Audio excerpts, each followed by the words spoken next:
Doctor Mohan Varghese 24 വർഷങ്ങൾക്ക് മുമ്പ് Iran സന്ദർശിച്ച ഒരു വ്യക്തിയാണ് ഞാൻ. അന്ന് 2001 ഏപ്രിൽ മാസം, ഏപ്രിൽ 10 തൊട്ട് 13 വരെ അന്നത്തെ പ്രധാനമന്ത്രി അടൽ ബിഹാരി വാജ്പേയി ഇറാൻ സന്ദർശിച്ച സമയത്ത് മാധ്യമ പ്രവർത്തകരുടെ ആ സംഘത്തിൽ ഞാൻ കൂടി ഉണ്ടായിരുന്നു. ആ ഭാഗ്യം എനിക്ക് ലഭിച്ചിരുന്നു. അന്ന് ഖട്ടാമി റൂളായിരുന്നു. ഖട്ടാമി യാഥാസ്ഥിതികത്വത്തിൽ നിന്നൊക്കെ മാറി വളരെ പ്രോഗ്രസീവായി ചിന്തിക്കുന്ന ഒരാളായിരുന്നു. അതിൻ്റെ മാറ്റങ്ങളൊക്കെ അന്ന് നമുക്കും നേരിട്ട് ദൃശ്യമായിരുന്നു.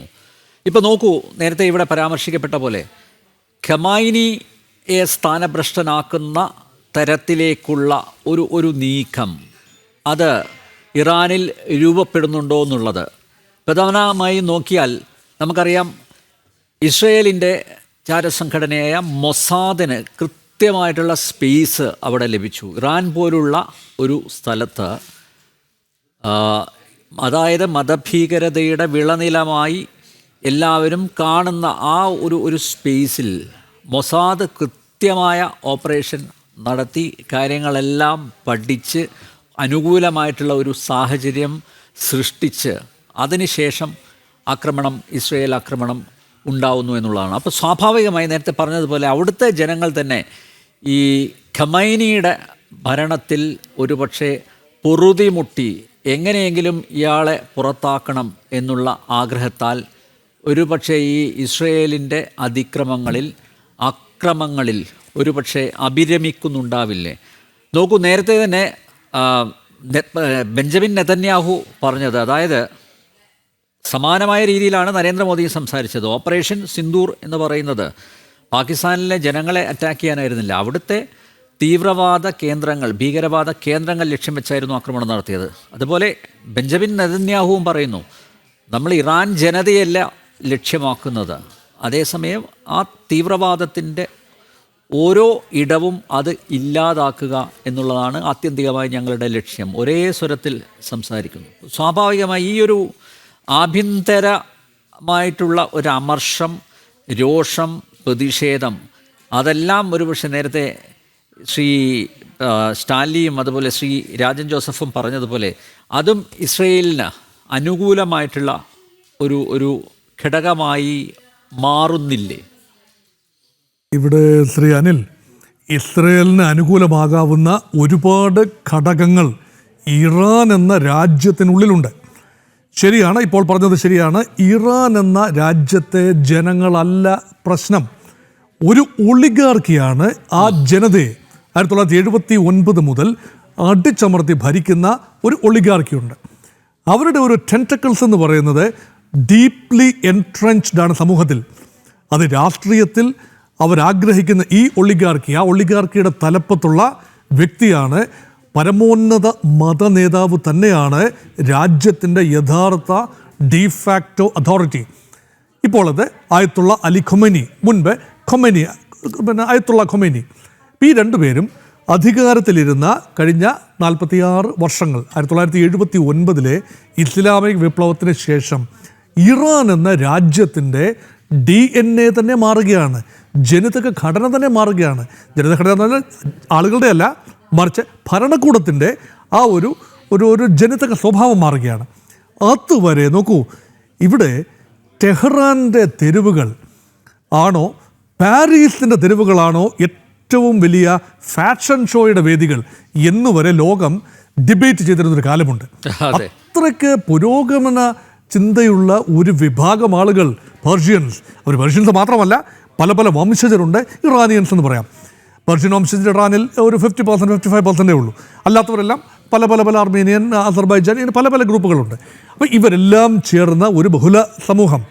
ആ സമൂഹത്തിന് ഒരു ദിശാബോധം നൽകാൻ ഷാ പഹലവി രണ്ടാമൻ്റെ ഭരണകൂടത്തിന് കഴിഞ്ഞില്ല എന്ന് ആരോപിച്ചുകൊണ്ടാണ് റിലിജിയസ് ക്ലറിക്സ് എല്ലാം കൂടി ചേർന്നുകൊണ്ട് ലോകത്തൊരിടത്തും കാണാത്ത രീതിയിലുള്ള ഒരു തരം ഭരണകൂടമാണ് ഇതിന്. ഇറാൻ്റെ ഗവൺമെൻറ്റിന് സമാനമായ ഒരു ഭരണകൂടം ലോകത്തൊരിടത്തുമില്ല.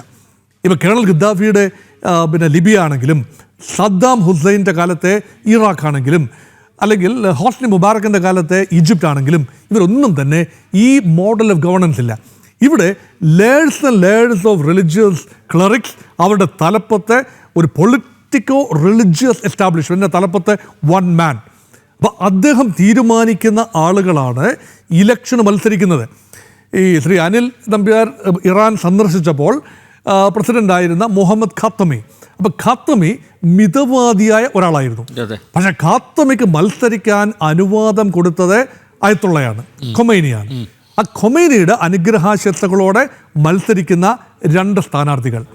ആ സ്ഥാനാർത്ഥികളിൽ ഒരാൾ ജയിക്കും, ഒന്നുകിൽ ഒരു പരിഷ്കരണവാദി സ്ഥാനാർത്ഥി ജയിക്കും, അന്ന് മുഹമ്മദ് ഖാത്തമയെ പോലെ. ഇപ്പോൾ മസൂദ് പെസഷ്കിയാൻ എന്ന പരിഷ്കരണവാദി, പുരോഗമനവാദിയാണ് അദ്ദേഹം. പക്ഷേ അങ്ങനെ ആരാണ് പ്രസിഡന്റ് എന്നത് വലിയ വിഷയമല്ല. അത് ആ പ്രസിഡന്റ് സ്ഥാനത്തിരിക്കുന്നയാൾ മാപ്പ് സാക്ഷി മാത്രമാണ്. അദ്ദേഹം വെറും റബ്ബർ സ്റ്റാമ്പ് മാത്രമാണ്. റിലിജിയസ് ഹയറാർക്കിയുടെ ക്ലറിക്സിൻ്റെ കൽപ്പനകളെ ശിരസാവഹിക്കുന്ന ചുമതല മാത്രമേ ഉള്ളൂ പ്രസിഡന്റിന്. അതുകൊണ്ട് ആ ഒരു തരം ജനാധിപത്യം, ഇറാനിലുള്ളൊരു ജനാധിപത്യത്തെ നമുക്കൊരു പ്രോപ്പർ ഡെമോക്രസി എന്ന് കരുതാനാവില്ല. അതൊരു കാര്യം. അപ്പോൾ അതുകൊണ്ട് തന്നെ ഇറാനിൽ ഒരു ജനകീയ പ്രക്ഷോഭത്തിലൂടെ ജനാധിപത്യപരമായ ഒരു ഭരണമാറ്റം നടക്കില്ല. ബാലറ്റ് പേപ്പറിലൂടെ പരമാവധി സാധിക്കുന്നത് മസൂദ് പെസഷ്കിയാൻ മാറിയാൽ അദ്ദേഹത്തെ പോലെ മറ്റൊരു പരിഷ്കരണവാദി അവിടെ ഇരിക്കും. ആ പരിഷ്കരണവാദി ഇരിക്കുന്നത് കൊണ്ട് അടിസ്ഥാനപരമായി ഇറാൻ്റെ സ്വഭാവം മാറുന്നില്ല. അപ്പോൾ പിന്നെ ഏക മാർഗം ഒരു റെജീം ചേഞ്ച് എന്ന് പറഞ്ഞാൽ total destruction of the present leadership. ആ പ്രസൻറ്റ് ലീഡർഷിപ്പിൽ 3 ഘടകങ്ങളുണ്ട്. ഒന്ന് പൊളിറ്റിക്കൽ ലീഡർഷിപ്പ്. ആ പൊളിറ്റിക്കൽ ലീഡർഷിപ്പ് എന്ന് പറയുന്നത് ഈ ഒരു ഒരു ഒരു ഒളിഗാർക്കി ഉണ്ട്. അത് പരിഷ്കരണവാദികളാണെങ്കിലും ശരി, അല്ലാതെ യാഥാർത്ഥികരാണെങ്കിലും ശരി, അതിൻ്റെ തലപ്പത്തുള്ള ആളുകൾ അവരെല്ലാം തന്നെ ഈ റിലിജിയസ് ഹയറാർക്കിയെ കുമ്പിട്ട് നിൽക്കുന്നവർ തന്നെയാണ്. അവരെ കൊണ്ട് ചേഞ്ച് കൊണ്ടുവരാൻ ആവില്ല. രണ്ടാമത്തെ ഒരു ഘടകമെന്ന് പറയുന്നത് ആർമിക്കുള്ളിലും റെവല്യൂഷണറി കോപ്സ്, അല്ലെ IRGC, Iran revolutionary guard corps, അപ്പം വിപ്ലവ ഗാർഡുകൾ, അതാണ് എലീറ്റ് സൈനിക വിഭാഗം. അതിൻ്റെ നേതൃത്വത്തിൽ മുഴുവൻ തന്നെ അയത്തുള്ള അലി ഖൊമൈനിയുടെ ഇഷ്ടക്കാരെ കുത്തി നിറച്ചിരിക്കുകയാണ്. അപ്പൊ അവരെ ഒറ്റയടിക്ക് എലിമിനേറ്റ് ചെയ്യാൻ ബുദ്ധിമുട്ടാണ്. അവരിൽ ചിലരെല്ലാം എന്തോ സൈനിക അട്ടിമറി ഉണ്ടാവില്ല. സൈനിക അട്ടിമറി കൊണ്ട് മാത്രം കാര്യമില്ല. താഴെ തട്ടിൽ അട്ടിമറിക്കണമെങ്കിൽ അതിനകത്ത് വിരുദ്ധ ചിന്താഗതിയുള്ളവരുണ്ടാകണമല്ലോ. പക്ഷെ ഇസ്രായേൽ വളരെ തന്ത്രപരമായി സൈന്യത്തിനുള്ളിൽ, IRGCക്കുള്ളിൽ ഇസ്രയേലിൻ്റെ മോസദിൻ്റെ ഏജന്റുകൾ കടന്നുകൂടി. അവരാരും ജൂതന്മാരല്ലെന്ന് ഓർക്കണം, അവർ ഇറാനിയൻസ് തന്നെയാണ്. അവരുടെ സഹായത്തോടു കൂടി തന്നെയാണ് അവരുടെ ജനറൽമാരെയും കമാൻഡർമാരെയും ഒക്കെ വധിക്കാൻ കഴിഞ്ഞത്. അത് ചില്ലറ കാര്യമല്ല. അതുകൊണ്ട് ഇറാൻ്റെ ഉള്ളിൽ തന്നെ ഇസ്രയേലിൻ്റെ മൊസാദിൻ്റെ വലിയ നെറ്റ്വർക്ക് പ്രവർത്തിക്കുന്നു എന്ന് കൃത്യമായി കാണാം. അത് ഒരു സൂചനയാണ്. മൂന്നാമത്തേത് സമ്പൂർണ്ണ ലീഡർഷിപ്പ്. അതാണ് അയത്തുള്ള ഖൊമൈനി നയിക്കുന്ന, അലി ഖൊമൈനി നയിക്കുന്ന ആ ഒരു റിലിജിയസ് എസ്റ്റാബ്ലിഷ്മെൻറ്റ്. അതിനെ തകർക്കുക എന്ന് പറയുന്നത് ഓൾമോസ്റ്റ് നെക്സ്റ്റ് ടു ഇമ്പോസിബിൾ ആണ്. ആ ഘട്ടത്തിലേക്ക് ഇസ്രായേൽ അടുത്തതാണ്. അതിലേക്ക് വന്നപ്പോഴാണ് ഡൊണാൾഡ് ട്രംപ് പറഞ്ഞത് അത് അപകടമാണ്, അതിപ്പോൾ വേണ്ട, വേണ്ട എന്നല്ല ഇപ്പോൾ വേണ്ട എന്നാണ് പറഞ്ഞിരിക്കുന്നത്. അതൊരു പക്ഷേ ഒരു ഡിബേറ്റബിൾ പോയിൻ്റാണ്. അങ്ങനെ അമേരിക്ക പറഞ്ഞുവോ? ഡിബേറ്റബിൾ പോയിൻ്റാണ്. അങ്ങനെ ഇപ്പോൾ പറഞ്ഞിരിക്കാനുള്ള സാധ്യത കാണുന്നു. അല്ല എങ്കിൽ ഈ ഒരു റൗണ്ട് ഓഫ് അറ്റാക്കിൽ ഒരുപക്ഷെ ആയത്തുള്ള അലി ഖൊമൈനിക്കും ജീവൻ നഷ്ടപ്പെട്ടേക്കാം. പക്ഷേ ഇനി ആരും ചിന്തിക്കാത്ത ഒരു കാര്യം, സാധാരണ പൊതുവേ നമ്മുടെ മനസ്സിൽ വരാത്തൊരു കാര്യമുണ്ട്. അമേരിക്കയ്ക്ക് അത് കാണാതിരിക്കാനാവില്ല, ഇസ്രായേലിന് അത് കാണാതിരിക്കാനാവില്ല. ആയത്തുള്ള ഖൊമൈനി നയിക്കുന്ന സംവിധാനം താഴെ പോകുന്നു എന്ന് കരുതുക. അതിനുശേഷം വരാൻ പോകുന്നത് എന്താണ്? ടോട്ടൽ മെയ്ഹമായിരിക്കാം. ഒരുപക്ഷെ ഇറാഖിൽ സദ്ദാം ഹുസൈനെ പുറത്താക്കിയപ്പോൾ സംഭവിച്ചതിന് സമാനമായ രീതിയിൽ ഫണ്ടമെൻ്റലിസ്റ്റ് ഗ്രൂപ്പുകൾ, ISISൻ്റെയോ അല്ലെങ്കിൽ അൽ ഖൈദയുടെയോ മാതൃകയിലുള്ള ഗ്രൂപ്പുകൾ, അല്ലെങ്കിൽ ഡിഫറൻറ്റ് ഷിയ മിലിഷ്യകൾ അതിൽ അധികാര ഘടനയിൽ ഏറ്റെടുക്കുകയും ചന്നം പിന്നം ചിതറുകയും ചെയ്താൽ അഫ്ഗാനിസ്ഥാനിൽ സംഭവിച്ചതിന് സമാനമായ ഒരു സാഹചര്യം സംഭവിക്കുന്നത് ചിന്തിക്കാനേ കഴിയില്ല.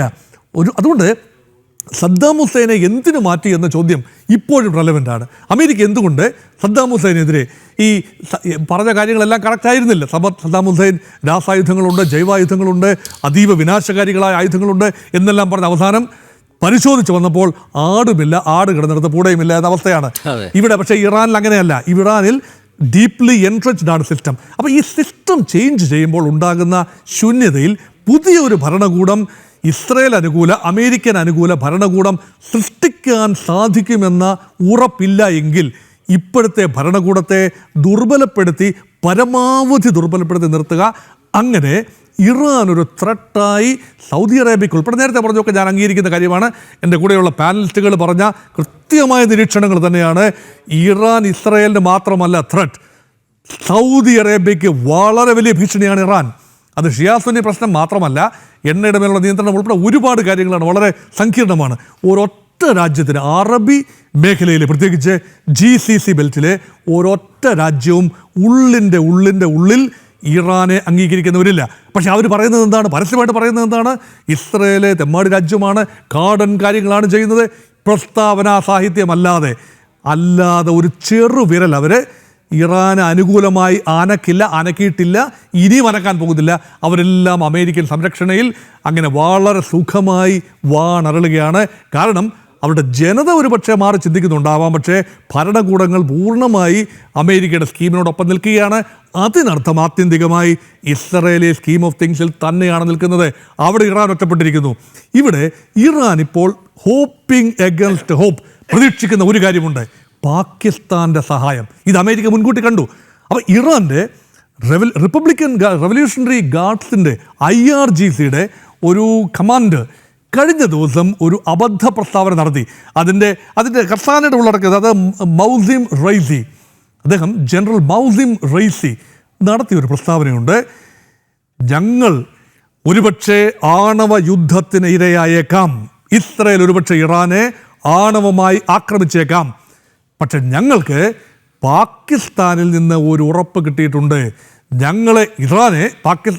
ഇസ്രയേൽ ആണവമായി ആക്രമിച്ചാൽ ആണവ മിസൈൽ കൊണ്ട് പാകിസ്ഥാൻ പ്രതികരിക്കും ഇസ്രയേലിനെതിരെ. ഇറ്റ അടിയാണ് അടിച്ചിരിക്കുന്നത്. പാകിസ്ഥാനോട് ചോദിച്ചപ്പം, തമ്പുരാനെ ഞങ്ങളിതൊന്നും അറിഞ്ഞിട്ടില്ല, ഇതിങ്ങനെ ഇറാൻ്റെ അകത്തുനിന്ന് തട്ടിവിടുകയാണ്. പക്ഷേ ഇത് വളരെ തീരെ തുച്ഛീകരിച്ചത് കാണരുതെന്ന് ഓർക്കണം. കാരണം പാകിസ്ഥാന് എന്തെങ്കിലും നിലയും വിലയും, ഇപ്പോൾ ആകെപ്പാട് ഇന്ത്യയുമായി യുദ്ധത്തിന് പോയി, അല്ലെങ്കിൽ ആ പോരാട്ടത്തിന് പോയി, പഹൽഗാമിന് ചൊറിയാൻ വന്ന് അവസാനം പരമാവധി കിട്ടി പാതങ്ങി നിൽക്കുന്ന പാകിസ്ഥാന് വാലിൽ കുത്തിയെങ്കിലും ഒന്ന് എഴുന്നേൽക്കണമെങ്കിൽ ഇസ്ലാമിക ലോകത്തെ ഒരു തിണ്ണമിടുക്ക് കാണിച്ചെങ്കിലേ പറ്റൂ, സ്വല്പം പേശീബലം കാണിച്ചെങ്കിലേ പറ്റൂ. അതൊരു ക്രെഡിബിലിറ്റിയുടെ വിഷയമാണ്. അതുകൊണ്ടാണ് പണ്ട് പറഞ്ഞ സുൽഫിക്കർ അലി ഭൂട്ടോയുടെ കാലത്ത് പറഞ്ഞൊരു കാര്യമുണ്ട്, ഇസ്ലാമിക് ബോംബ്. ഇസ്ലാമിക രാജ്യങ്ങൾ ഏതെങ്കിലും ആക്രമണ വിധേയമാവുകയാണെങ്കിൽ നമ്മൾക്ക് പ്രതികരിക്കണമെങ്കിൽ നമ്മുടെ എന്നും കയ്യിൽ ആണവ ബോംബുകളില്ല. ക്രിസ്ത്യൻ വേൾഡിൻ്റെ കയ്യിൽ ആണവ ബോംബുണ്ട്, കൊറിയയുടെ കയ്യിലുണ്ട്, ഇന്ത്യയുടെ കയ്യിലുമുണ്ട്. അതുകൊണ്ട് we should make A bomb, we will call it Islamic bomb. ആ ഒരു കാര്യം പാകിസ്ഥാനിൽ ഇപ്പോൾ അടക്കം പറയുന്നുണ്ട്. ഇറാൻ ഒരു പ്രതിസന്ധി നേരിടുന്നു. ഇറാനുമായി നമ്മൾക്ക് ചില വ്യത്യാസങ്ങളൊക്കെ ഉണ്ട്. പാകിസ്ഥാനും ഇറാനും തമ്മിൽ ചില മൂപ്പിളമ തർക്കങ്ങളൊക്കെ ഉണ്ട്, അതിർത്തി തർക്കങ്ങളുണ്ട്, അങ്ങോട്ടും ഇങ്ങോട്ടും ചെറിയ രീതിയിൽ മുട്ടി നിൽക്കുന്നുണ്ട്. പക്ഷേ ഇവിടെ ഇറാൻ വൈപ്ഡ് ഔട്ട് ആകുന്ന ഘട്ടം വന്നാൽ നമ്മൾ ഇസ്രയേലിനെതിരെ ആഞ്ഞടിക്കണം എന്ന ഒരു ചിന്ത, കാരണം ഇന്ത്യയും ഇസ്രയേലിനെയും ബ്രാക്കറ്റ് ചെയ്ത് തന്നെയാണ് പാകിസ്ഥാൻ കാണുന്നത്. ആ ഒരു രീതിയിലുള്ള ചിന്ത പാകിസ്ഥാനിൽ വരുന്നു. അതൊരു പക്ഷേ പാകിസ്ഥാൻ ഒരു വിലയും നിലയും അറബ് രാജ്യങ്ങളുടെ ഇടയിൽ മാത്രമല്ല ഇസ്ലാമിക ലോകത്തൊരു വിലയും നിലയും ഉണ്ടാകാനുള്ള അവസാന അടവ് എന്ന നിലയിലല്ലാതെ അതിനെ വളരെ ഗൗരവമായിട്ട് നമുക്ക് കാണാനാവില്ല. പക്ഷെ അങ്ങനെ ഒരു കാര്യം സംഭവിച്ചാൽ ഇസ്രയേലിന് രണ്ട് തലത്തിൽ യുദ്ധം ചെയ്യേണ്ടത്. അവിടെയാണ് ഇന്ത്യക്ക് ആത്യന്തികമായി ഈ യുദ്ധം അടുത്ത ഘട്ടത്തിലേക്ക് ചെല്ലുകയും അമേരിക്ക ഇടപെടുന്നില്ല, ചൈന ഇടപെടുന്നില്ല, റഷ്യ ഇടപെടുന്നില്ല. റഷ്യയും ചൈനയും ഇറാൻ അനുകൂലമായിട്ടോ അമേരിക്ക ഇസ്രായേൽ അനുകൂലമായിട്ടോ ഇടപെടാതിരിക്കുകയും പാകിസ്ഥാൻ ഏതെങ്കിലും കാരണവശാൽ ഇസ്രയേലിനെതിരെ ഏതെങ്കിലും രീതിയിലുള്ളൊരു നീക്കം, ആണവമായി പോലും നീക്കം നടത്തിയാൽ ഇന്ത്യക്ക് അത് തീർച്ചയായും ആ സമയത്ത് ഇന്ത്യ ഈ സംഘർഷത്തിലേക്ക് മടിച്ചെങ്കിലും വരേണ്ടി വരുന്നൊരവസ്ഥയാണ്. അതുകൊണ്ടാണ് ഈ ഘട്ടത്തിൽ ഇത് അവസാനിച്ചില്ല എങ്കിൽ അടുത്ത ഘട്ടത്തിലേക്ക് പോയി കഴിഞ്ഞാൽ പ്രതീക്ഷിക്കാനാവാത്ത ഡയമെൻഷൻസ് വരും. ആ ഡയമെൻഷൻസ് വരാതിരിക്കാനുള്ള പ്രധാന ഉപാധി, 1, Iran should say good bye to the nuclear program. വേണമെങ്കിൽ ചെറിയ രീതിയിൽ സമ്പുഷ്ടീകരണമാകാം, അല്ല എങ്കിൽ ഇറാൻ ഇസ്രായേൽ ആഗ്രഹിക്കുന്നത് പോലെ regime change with a clear policy ഒരു ഭാവി നേതൃത്വം കണ്ടുവെക്കണം. ആ ഭാവി നേതൃത്വം ഈ ഗവൺമെൻറ് താഴെ വീണാൽ അധികാരം ഏറ്റെടുക്കാൻ കഴിയണം, രാജ്യത്തെ ജനങ്ങളെ ഒരുമിച്ച് നിർത്താൻ കഴിയണം. ഗതകാല പ്രതാപത്തിലേക്ക് ഇറാൻ്റെ മുൻകാലത്തെ പ്രതാപകാലത്തേക്ക് പോകാൻ കഴിയണം. കാരണം അവരൊരു ചെറിയ ജനതയല്ല, പേർഷ്യൻസ് ആണ്, അവർ ചരിത്രമുറങ്ങുന്ന ഭൂമിയാണ്. BC കാലത്ത് തന്നെ നെബൂഖദ്നേസറിന്റെ കാലത്തെ ബാബിലോൺ, അല്ലെങ്കിൽ വലിയ ഈ പറയുന്ന കോറസ് ദ ഗ്രേറ്റ്, സൈറസ് ദ ഗ്രേറ്റിന്റെ കാലത്തെ പേർഷ്യ, ആ ഒരു കാലത്തേക്ക് പേർഷ്യ ലോകത്തെ 1-ാം നമ്പർ ശക്തിയായിരുന്നു.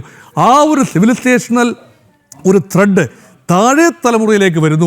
അതൊരു ഇസ്ലാമികവൽക്കരണം കൊണ്ടോ കുറേ റിലീജിയസ് ക്ലർക്കോ അയത്തുള്ള വിചാരിച്ചാൽ നഷ്ടപ്പെടുത്താവുന്നതല്ല ഇറാൻ്റെ മഹത്വം. അതുകൊണ്ട് ജനതയുടെ ഒരു ഉയർത്തെഴുന്നേൽപ്പ്, ഒരു റൈസിങ് ആവശ്യമാണ്. അത് സാധ്യമാകുന്ന രീതിയിൽ ഒരുപക്ഷെ പരമാവധി ആ സിസ്റ്റം സാഹചര്യങ്ങൾ വഷളാവുകയും ജനത്തിനെ പൊറുതി മുട്ടിയിരിക്കും. എല്ലാ വിപ്ലവങ്ങളും അങ്ങനെയാണ് സംഭവിച്ചത്. ജനം പരമാവധി, ഫ്രഞ്ച് വിപ്ലവമാണെങ്കിലും റഷ്യൻ വിപ്ലവമാണെങ്കിലും ശരി, ജനം പരമാവധി പൊറുതി മുട്ടുമ്പോൾ എ കൗണ്ടർ റെവല്യൂഷൻ, ഇസ്ലാമിക വിപ്ലവത്തിനെതിരെയുള്ള ഒരു കൗണ്ടർ റെവല്യൂഷൻ, ഓൾ എൻകാമ്പസിങ് കൗണ്ടർ റെവല്യൂഷൻ്റെ സാഹചര്യങ്ങൾ ഒരുക്കുക. അത് ഈ യുദ്ധം നീണ്ടുപോയി കഴിഞ്ഞാൽ ആ സാഹചര്യങ്ങൾ ഒരുങ്ങാനുള്ള സാഹചര്യമുണ്ട് എന്ന് ഇസ്രായേൽ മനസ്സിലാക്കുന്നു. അമേരിക്ക അതുകൊണ്ടാണ് മൗനമായിരിക്കുന്നത്. അമേരിക്കയും അത് മനസ്സിലാക്കുന്നു. അവിടെ റെജീം ചേഞ്ചിലേക്ക് തന്നെയാണ് ആത്യന്തികമായി നീക്കുന്നത്. പക്ഷേ അത് സുഗമമല്ല എന്നുകൂടി ഓർത്തിരിക്കേണ്ടതാണ്. ഓക്കെ.